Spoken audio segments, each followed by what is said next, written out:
Bienvenue sous l'arbre de mamie, là où ta mamie préférée te raconte ses histoires pour t'aider à grandir, mon enfant. Aujourd'hui, nous allons parler de quelque chose de précieux. Tu ne le dis à personne, tu souris, tu fais comme si tu passais à autre chose. Tu dis que tu es détaché, point E, que c'est fini. Mais à l'intérieur, tu ressens encore. Quelque chose en toi reste accroché. Un fil qui ne veut pas se rompre. Un espoir qui revient sans prévenir. Une pensée qui surgit le soir, dans le noir. Et cette personne, cette histoire, tu sais très bien que ce n'est pas réciproque. Qu'il ou elle ne t'aime pas comme toi tu l'as aimé. Qu'il n'y aura pas de suite. Et pourtant, ton cœur continue. Et alors, une autre douleur s'ajoute. La honte. La honte d'aimer quelqu'un qui ne t'aime pas. La honte de ne pas réussir à tourner la page. La honte d'encore penser à lui, à elle, alors qu'il t'a oublié depuis longtemps peut-être.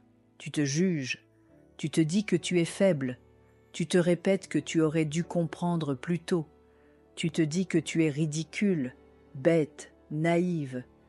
Et cette voix-là, mon trésor, elle fait mal. C'est une deuxième blessure, plus sourde, plus profonde.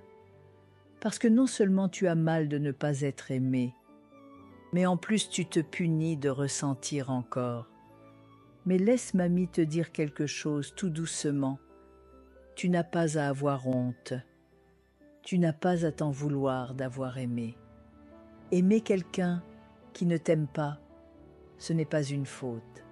Ce n'est pas un échec. Ce n'est pas une preuve que tu n'es pas digne. C'est une preuve que tu es humaine, que tu as un cœur vivant et qu'il ne fonctionne pas comme une machine qu'on éteint quand l'autre décide de partir. L'amour n'est pas logique. Il ne suit pas le calendrier. Il ne répond pas aux injonctions. Il reste parfois bien après la fin. Il s'accroche là où le vide fait trop peur.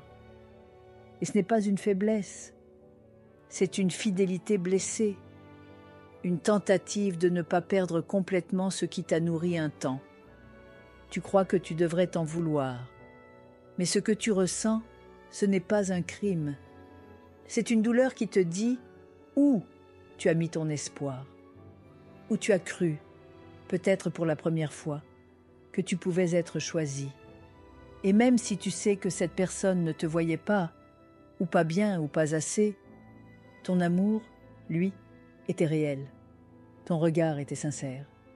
Et c'est ça qu'il faut honorer, pas l'autre, pas ce qu'il t'a fait, pas ce qu'il n'a pas donné, mais toi, ce que tu as ressenti, ce que tu as offert, même maladroitement, même trop vite, même sans retour.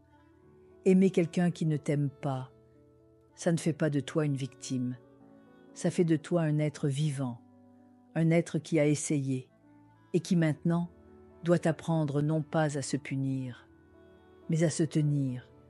Tu ne peux pas contrôler ce que tu ressens, mais tu peux apprendre à ne plus te juger pour ça. Tu peux t'offrir une parole douce. J'ai aimé et c'est ok. J'ai espéré et c'est ok. J'ai cru et c'est ok. Et maintenant, je choisis de me revenir. Parce que ce n'est pas ton amour qu'il faut juger, c'est ta solitude qu'il faut écouter. Ce vide que tu comblais avec l'image de l'autre, il est réel, mais il ne doit plus être rempli de honte. Il doit être rempli de tendresse, de patience, de respect pour ce que tu as traversé. Tu n'es pas bête d'aimer, tu es courageuse, tu es vivante, tu es un cœur qui cherche encore sa maison. Et cette maison, c'est toi. C'était la leçon du jour. Je te dis à très vite, mon petit trésor, sous l'arbre de mamie, là où les vérités prennent racine.